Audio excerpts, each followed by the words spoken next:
Hey everyone, we are back for a special episode of TomNLis. Tommy happens to be in town this weekend. To see Lisa. Yes, well, that's not the only reason why, but I like to pretend it is. We don't live in the same city anymore, so we don't get to get together and do this in person, but since he was here this weekend, we were like, let's just do one recap. Special recap for If I Can Dream. So before we recap, let's just play a little catch-up. Okay. Because a lot has happened since the last time that you saw us, and Tommy has been literally around the world. I've been around the world and back. In January and February, I was in Eldoret, Kenya. I spent 2 months there seeing patients in the hospital, trying to improve the care that they receive. It's quite different than care received in America. And so I got to see a whole new perspective on medicine as it is done in developing countries. Those of you who have the opportunity to study abroad and are still in college, definitely encourage that.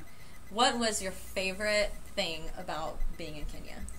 I really liked interacting with the Kenyans that I met. They just have a whole different perspective about life. A lot of them have been exposed to things that we can't even imagine here in America, and I'm still in contact with a few of them. Good. While you were in Kenya, what did you miss the most from home? Pizza. Definitely. I thought you were going to They say haven't that. quite discovered tomato sauce. So what did they use instead of tomato sauce? Like to kind of Nothing. put it all together. There is nothing. So do they put cheese on it? Like how does your pizza stay? How do the toppings stay?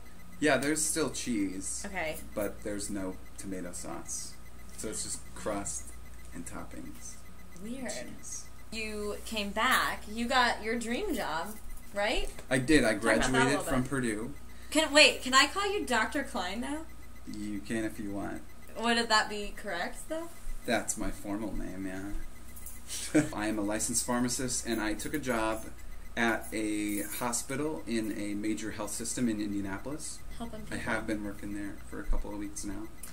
I went to the Streamy Awards in April, Yeah. which was quite an experience. Tell us how you got the invitation Okay. to go out there. I really wanted to go, especially to support Dorm Life, because they got 3 nominations plus Audience Choice nomination.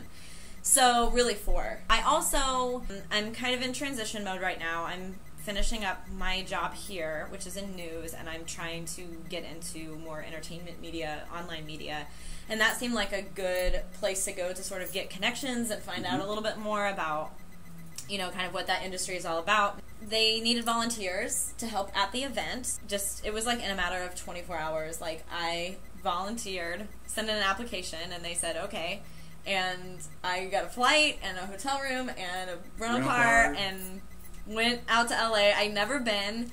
I fell in love with LA. I totally want to go back. And it was raining there. Like, I guess it never rains there, but it decided to rain. She brought the Indiana weather over there. I did, because I felt like I would feel more comfortable. I brought an umbrella, and everyone was like, What's what? an umbrella? Yeah, they didn't even know what it was. The experience of being out there was super cool. The award show... Did you watch it online? I did watch the Streamies live.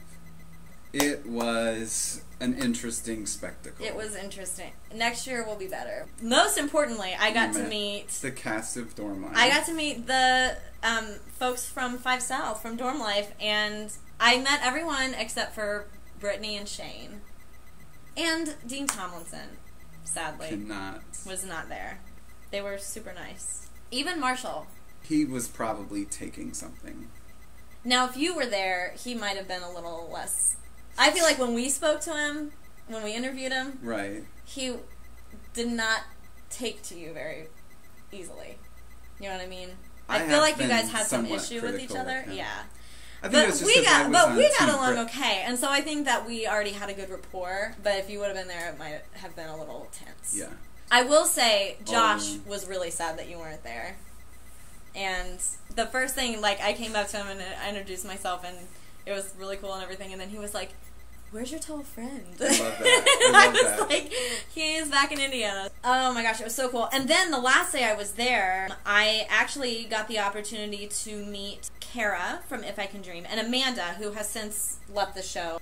I got to meet both of them at Clear Channel, and that was really, really cool too, because I think you always kind of wonder if these people are the same when you're watching them on Hulu. You know, are they really the same in real life? And they are.